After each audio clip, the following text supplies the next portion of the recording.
I think one of the most important ingredients is just the ability to empathize with your patient without becoming emotionally overwhelmed, right? We are busy. We run around like crazy. Every door we open is a new set of problems. It can be daunting. It can be emotionally crippling.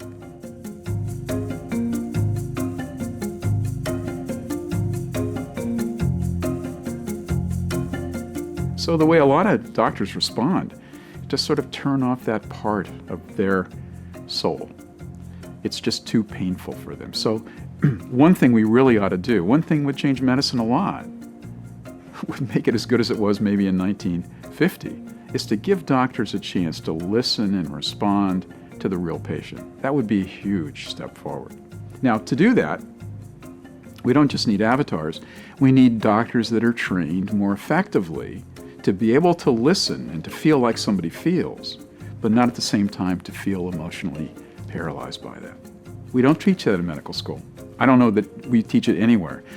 But neuroscience is, I think, going to give us the tools we need to teach us to create a wise empathy. And by wise empathy, I mean just that.